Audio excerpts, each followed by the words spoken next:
창세기 9장 18절부터 29절 말씀을 교독하며 읽도록 하겠습니다.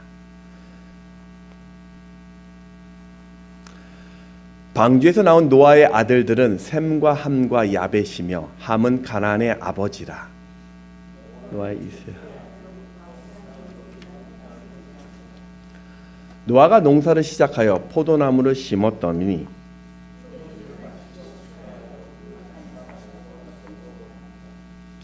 가나안의 아버지 함이 그의 아버지의 하체를 보고 밖으로 나가서 그의 두 형제에게 알림해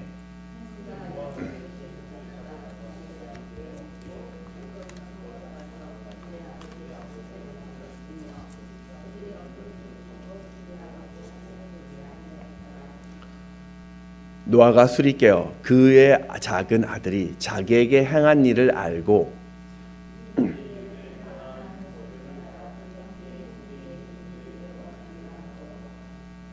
또 이르되 셈의 하나님 여호와를 찬송하리로다. 가나안은 셈의 종이 되고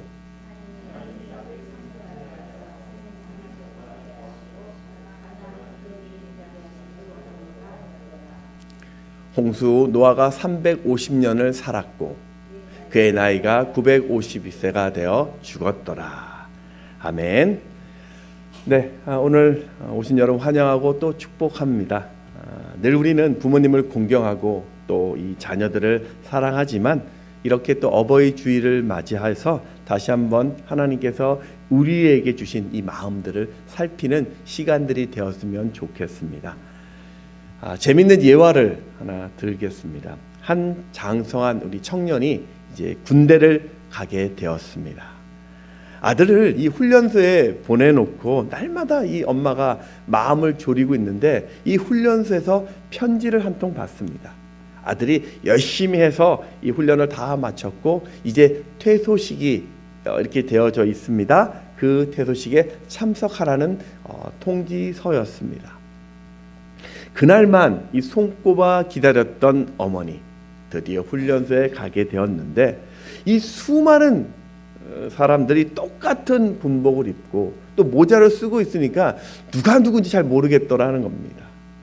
이제 훈련병들이 그동안 이 훈련소에서 배웠던 제식 시범을 보이는 시간이었습니다. 앞으로 가! 그러니까 그 수백 명의 사람들이 앞으로 갔고요. 뒤로 돌아가! 그 명령에 군인들이 일사불란하게 움직였습니다. 그리고 좌양 앞으로 가라는 명령이 있자 군인들이 일제히 왼쪽으로 돌아가는데 딱 한 명만 반대 오른쪽으로 가게 된 거예요. 그 부모들이 그 모습을 보고 일제히 사람들이 웃었습니다. 이 어머니도 웃다가 가만히 보니까 자기 아들이더래요. 그래서 갑자기 그 웃음을 멈추고 야, 내 아들만 빼고 다 헛배웠구나 라고 이야기했다고 합니다. 이게 예화지만 내 자식이 아무리 부족하고 또 연약하고 못생기고 성격이 괴팍해도 부모의 눈에는 세상 최고의 자녀라는 것입니다. 이게 부모의 한결같은 마음일 것입니다. 그리고 또 이 마음은 영적인 자녀된 우리를 향한 하나님 아버지의 마음이기도 합니다. 자, 우리 옆에 계신 분들과 한번 인사해서 하면서 시작했으면 좋겠습니다. 누가 뭐래도 당신이 최고입니다. 좀 고백해 주십시오. 앞뒤로도 누가 뭐래도 당신이 최고입니다. 예, 최고입니다. 최고. 예. 네, 일부러 사람이 좀 멀리 떨어져도 일부는 좀 썰렁하죠. 네, 2부 때는 더 잘할 수 있을 것 같아요. 자, 우리가 성경을 한마디로 압축한 단어로 보면 사랑이라고 할 수 있을 것입니다. 하나님께서 우리에게 들려주시는 이 사랑 고백, 이게 성경의 어떤 음성들입니다. 너는 이렇게 해야 된다.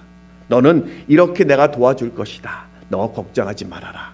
이렇게 우리에게 음성을 들려주시기도 하고 또 때로는 야, 안 된다. 멈춰야 된다. 그렇게 기다리라면서 우리에게 매 순간순간마다 음성을 들려주면서 우리의 인생을 인도하고 계십니다. 그리고 우리를 사랑하시는 이 하나님은 우리를 통해서 존중받기를 또 원하고 계십니다. 사무엘상 우리 2장 30절을 같이 한번 읽어보겠습니다. 시작. 이제 나 여호와가 말하노니 결단코 그렇게 하지 아니하리라. 나를 존중히 여기는 자를 내가 존중히 여기고 나를 멸시하는 자를 내가 경멸하리라. 여기서 존중이라는 단어가 원어로 보면 카보드라는 단어입니다. 이 뜻이 뭐냐면 무겁다라는 뜻입니다. 그러니까 존중은 상대방을 향하여 무겁게 여기는 태도를 이야기합니다. 하나님은 하나님을 무겁게 여기는 자를 중요하게 생각하고 있고, 또 반대로 하나님을 우습게 여기는 자를 하나님도 그 인생을 우습게 여긴다라고 말씀하고 있는 겁니다. 오늘 이 말씀을 가만히 우리가 생각해 보면, 우리가 아무리 기도를 열심히 하고 헌신을 하고 이렇게 봉사를 한다 할지라도 그 마음 가운데 하나님을 귀하게 여기는 마음이 없다면, 또 하나님을 무겁게 여기는 이런 마음이 없다면 그게 하나님을 멸시하는 것입니다. 결국 존중이란 이 말은요, 세상의 권세를 인정하라는 겁니다. 다시 말해서 세상에 그 모든 권세를 주신 하나님을 인정하라는 것입니다. 로마서 13장 1절에 보면 각 사람은 위에 있는 권세들에게 복종하라. 권세는 하나님으로부터 나지 않음이 없나니 모든 권세는 다 하나님께서 정하신 바라. 그래서 예수 믿는 우리는요, 이 땅에 있는 이 권세를 존중해 주어야 합니다. 내가 부모를 존중한다라는 이 말은요, 부모의 권위를 주신 하나님을 내가 인정하겠다라는 말이고요.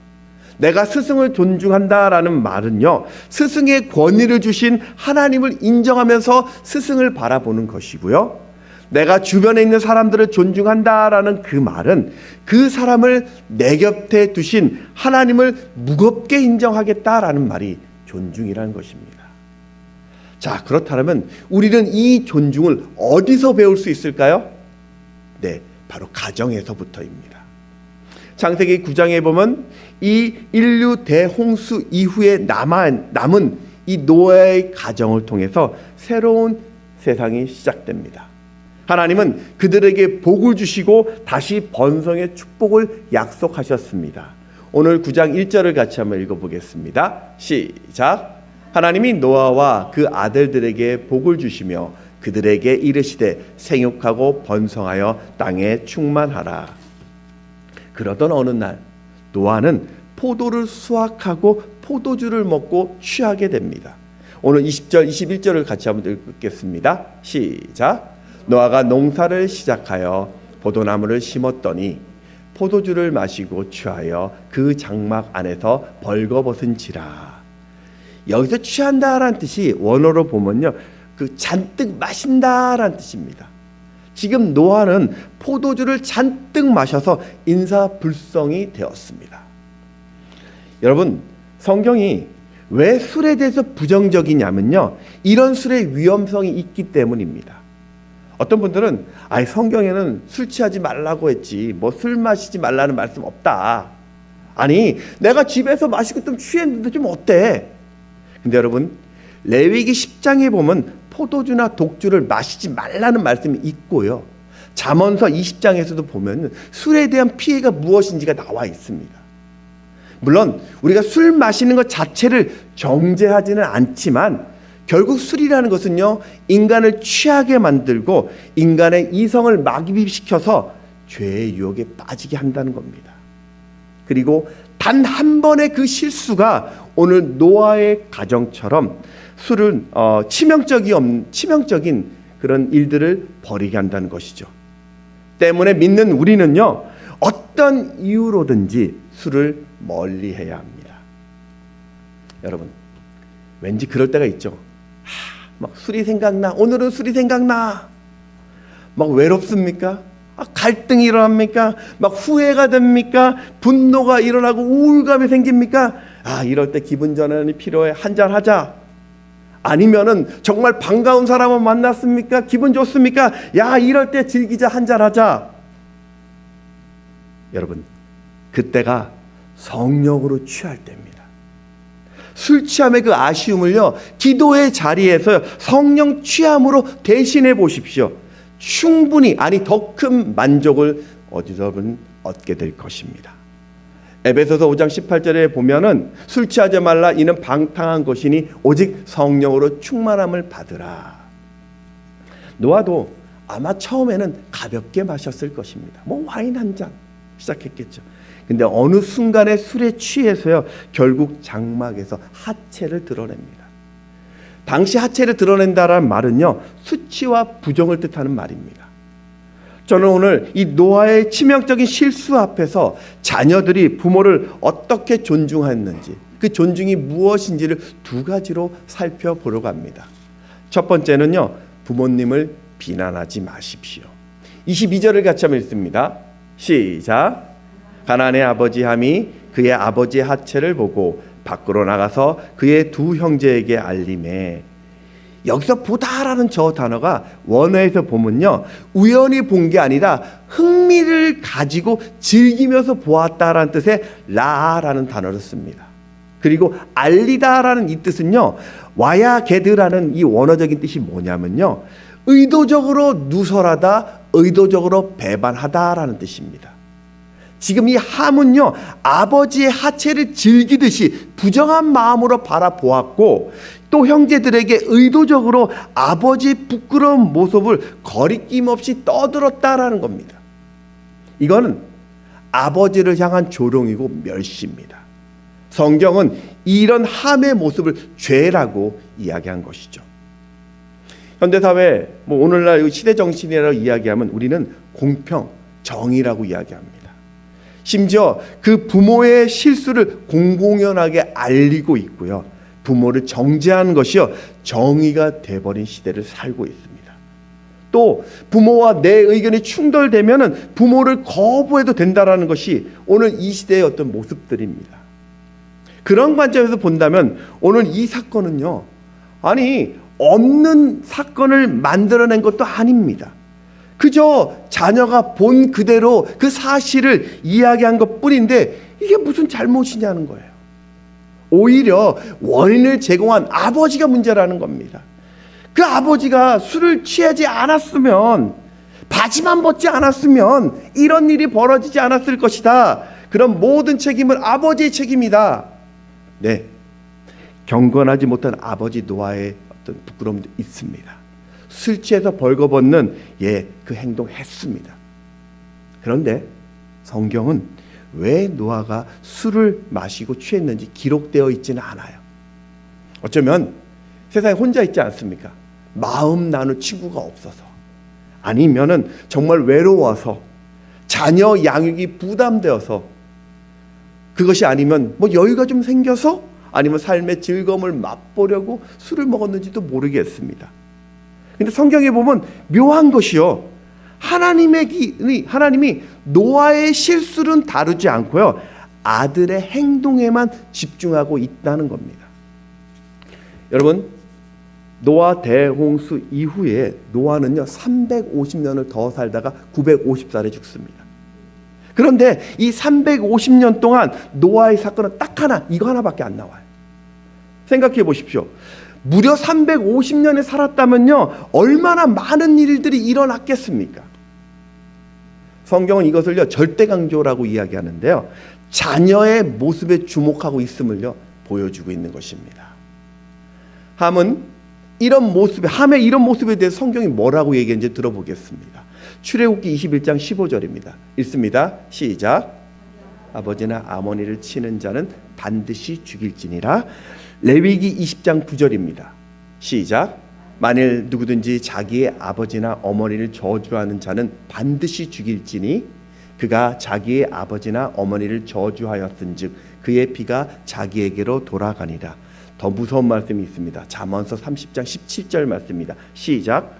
아비를 조롱하며 어미 순종하기를 싫어하는 자의 눈은 골짜기에 까마귀에게 쪼이고 독수리 새끼에게 먹히리라. 참 무서운 말이죠.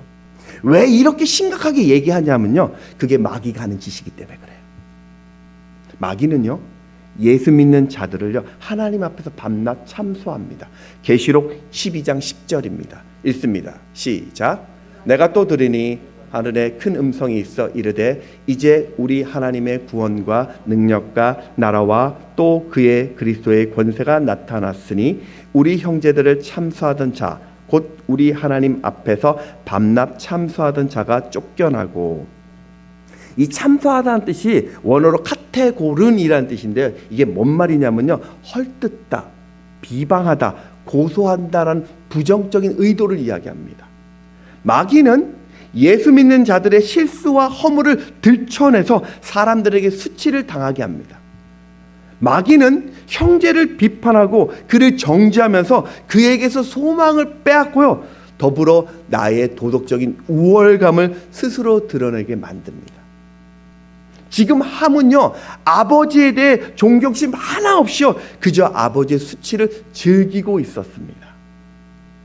이 사건을 알게 된 노아, 함을 저주합니다. 25절입니다. 시작. 이에 이르되 가나안은 저주를 받아 그의 형제의 종들의 종이 되기를 원하노라 하고. 사실 이 말씀도 우리가 잘 이해되지 않아요. 아무리 여러분 자녀가 잘못해도 어떻게 부모가 자녀를 종이 되라고 저주합니까? 근데요, 사실 이 말씀은요, 노아가 화가 나서 욱해산 그런 말이 아닙니다. 창세기 6장에 보면 노아는요, 의인이라고 이야기하죠. 당대 완전한 사람이라고 이야기해요. 이 말은 노아가 하나님과 늘 동행했다라는 말입니다. 늘 하나님과 대화했던 사람입니다. 때문에 이 저주는요, 노아의 생각이 아니라 바로 부모의 존경을 빼앗은 자녀에게 선포된 하나님의 예언입니다. 자, 그런가 하면 이 범죄는 함이 저질렀는데요, 왜 함의 넷째 아들인 이 가나안만 저주를 받을까요? 10장 6절에 보면요, 함의 아들은 구스와 미스라임과 붓과 가나안이요.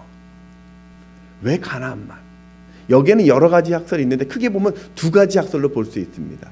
첫 번째는 함을 18절, 오늘 18절에도 보면 그 함을 가나안의 아버지라고 이야기하잖아요. 그러니까 네 아들 중에서 가나안을 대표하는 아들로 해석하는 해석도 있고요. 또 하나는 이 함이 노아의 수치를 드러내고 희롱할 때 가나안도, 그 자녀 가나안도 함께 동참했다라는 해석도 있습니다. 뭐 어찌됐든 중요한 것은요, 이 일로 자신의 아들 가나안이 저주를 받아서 형제들의 종이 됩니다. 실제 여러분 그 집에 가서 그 창세기 10장을 보십시오. 10장에 뭐가 나오냐면 가나안 족속들이 이제 소개되고 있어요. 거기 보면 10장 10절에서 12절에 보면 함의 후손으로 니므롯이라는 사람이 나와요. 이 사람이 어떤 사람을 했냐? 바벨탑을 쌓은 사람들의 조상입니다. 그리고 이 후손이 바로 아수르와 니느웨라는 나라를 세우는 사람들이 됩니다. 창세기 10장 15절에서 18절에도 보면 이스라엘 백성들이 출애굽해서 가나안 땅, 약속의 땅에 들어갔을 때 그 땅에 거주했던, 이 가나안에 거주했던 7 족속이 바로 이 함의 자손 가나안의 후손들입니다.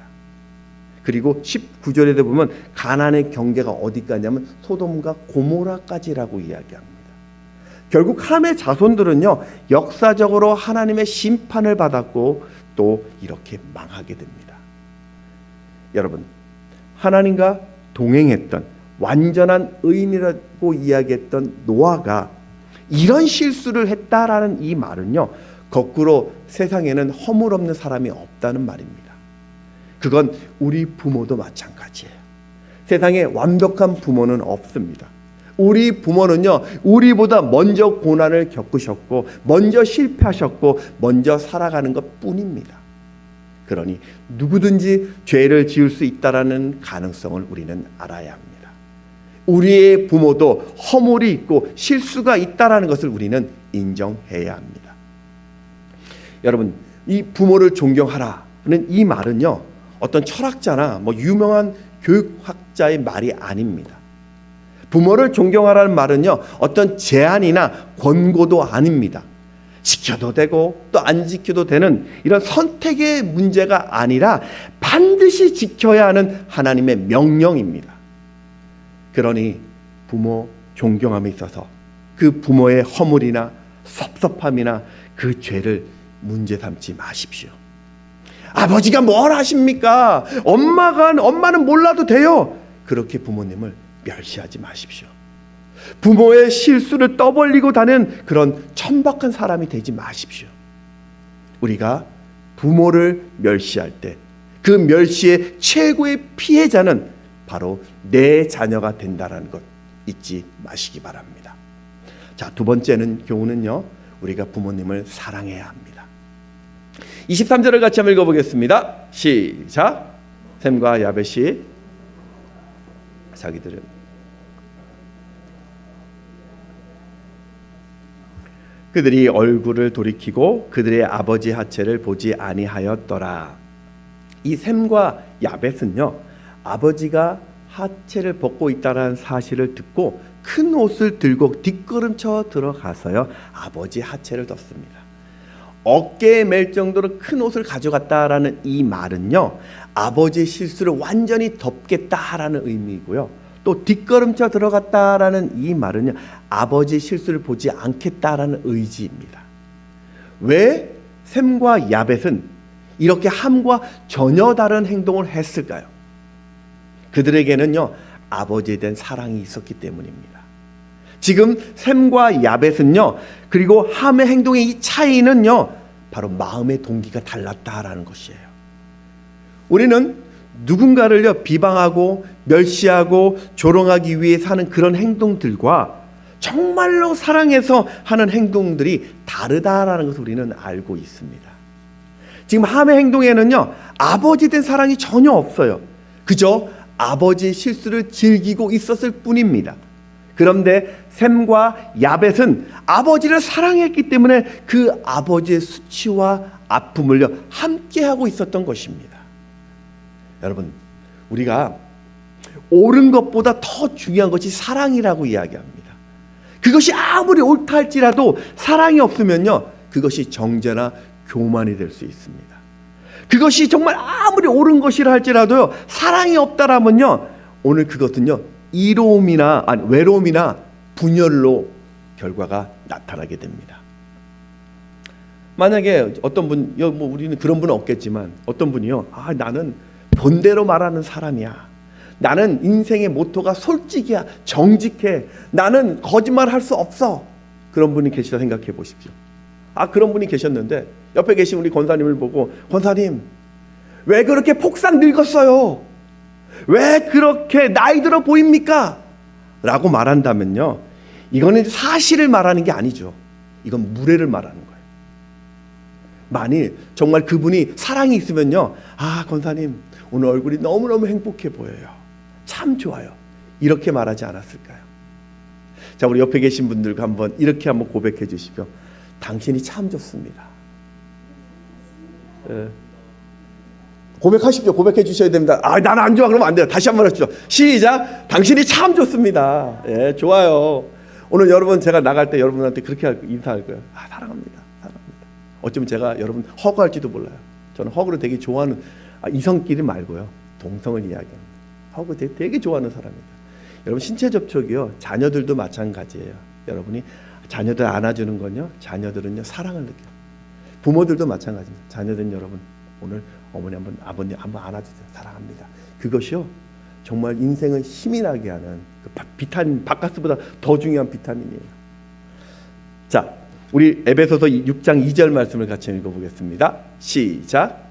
내 아버지와 어머니를 공경하라. 이것은 약속이 있는 첫 계명이니.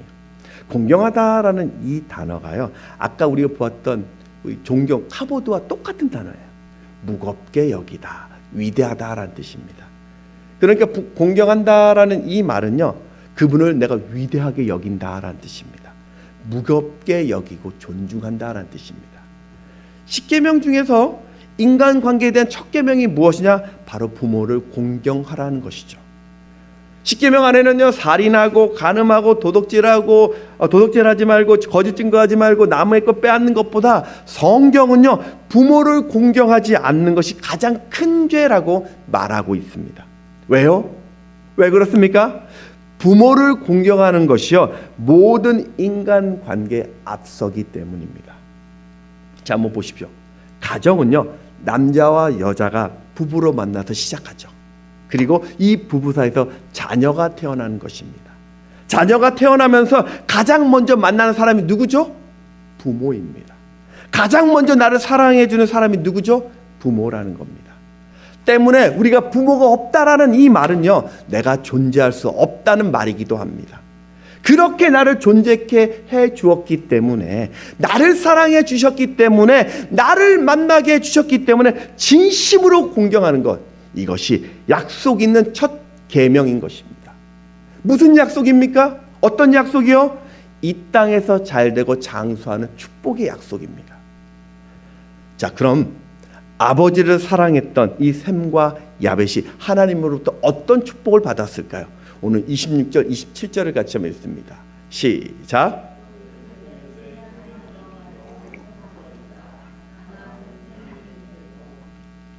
하나님이 야벳을 창대하게 하사 셈의 장막에 거하게 하시고 가나안은 그의 종이 되게 하시기를 원하노라 하였더라.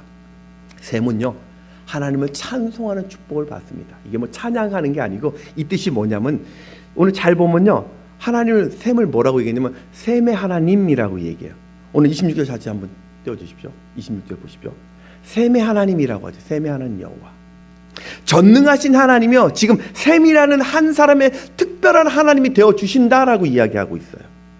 셈의 특별한 하나님은요, 셈의 모든 것을 채워주시는데요, 그의 가문에서 바로 예수가 탄생되는 축복을 주십니다. 또 야벳에게는요, 창대하게 되는 축복을 주셨죠. 이 창대하게 된다라는 것이 원어의 뜻이 넓은 공간을 얻다라는 뜻입니다. 이 야벳의 조상이 누가 되냐면 유럽인들이 이 야벳의 조상들이 되는데요, 바로 이 세상의 많은 영토를 그들이 가지죠. 정치, 경제, 문화, 철학, 법, 이 모든 것을 그들이 주관하게 된 하나님의 축복을 받습니다. 여러분, 혹시 여러분 중에서 부모의 관계가 어려운 분 계십니까? 아, 나는 부모의 사랑을 받지 못했어. 아, 부모가 나를 소중히 여기지 않는 것 같아. 나를 무시하고 나를 거부하는 것 같다고 생각하십니까? 나는 절대로 부모처럼 살지 않을 것이다. 여러분, 그거 오해입니다. 왜곡된 사랑입니다. 모든 부모들의 부모들의 상황이 한결같지는 않습니다. 그렇지만 대부분의 부모들의 마음은요, 언제나 뜨거운 자식 사랑이 있습니다. 자식이 당하는 이 고통을 바라보는 이 부모의 마음은요, 그 자녀보다 더 큰 고통을 받습니다.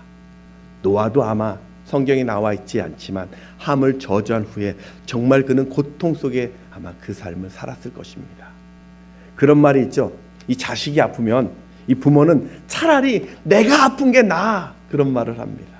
할 수만 있다면 내가 자식을 위해서 내가 희생하려는 이 마음, 이게 아마 부모의 마음일 것입니다.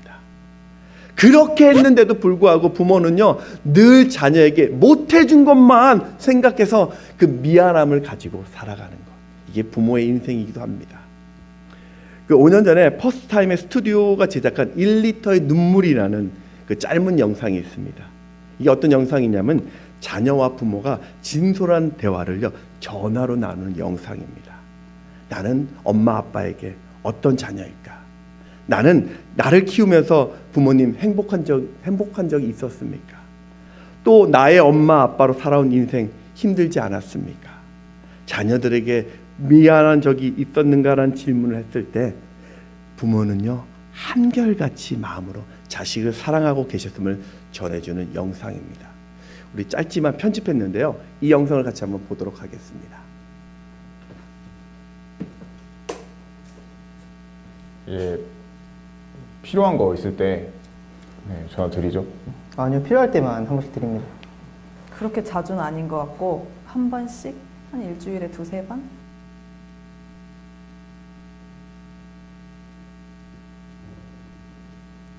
왜? 아빠, 어, 바쁘나? 아니, 이제 다 끝났어. 아빠, 어, 나는 아빠한테 무슨 아들일까? 내가 엄마한테 어떤 아들이야? 나는 아빠에게 어떤 딸인가요? 나는 엄마한테 어떤 아들인가요? 나는 엄마한테 어떤 딸이야? 어떤 딸이야, 나는? 이 세상에서 하나밖에 없는 이쁘고 귀엽고 없으면 못 살 것 같은 나의 보배, 나의 보석, 나의 마지막 희망, 나의 로망, 나의 모든 것. 됐어. 엄마, 나는 엄마한테 어떤 딸일까요? 뭘 어떤 딸이야? 소중한 딸이지.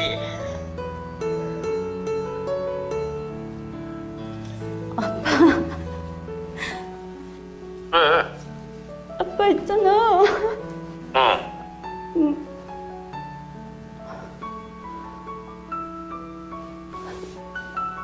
사무실에서 뭔 일 있었어? 아니.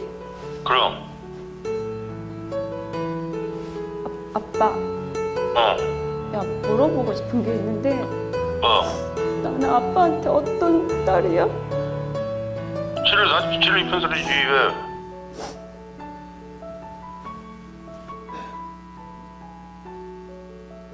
나는 다 사랑했다.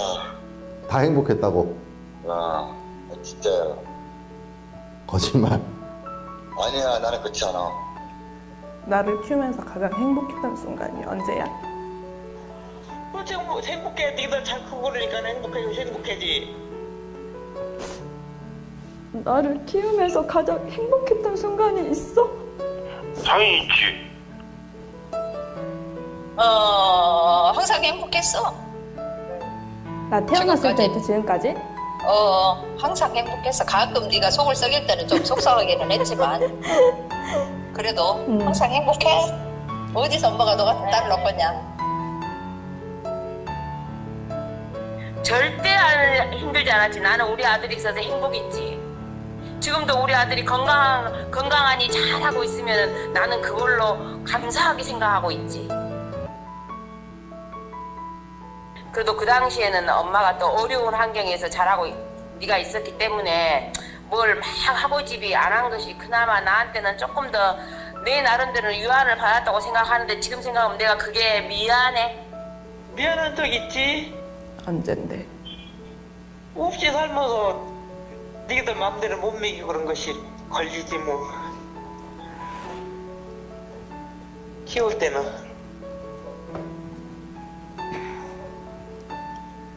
놈들같이 많이 정말 못해주고 먹고 싶은 거 마음대로 못 먹이고 그랬지 뭐. 부모 마음은 다 똑같지. 다시 태어나도 내 엄마가 돼줄 거야? 그러지.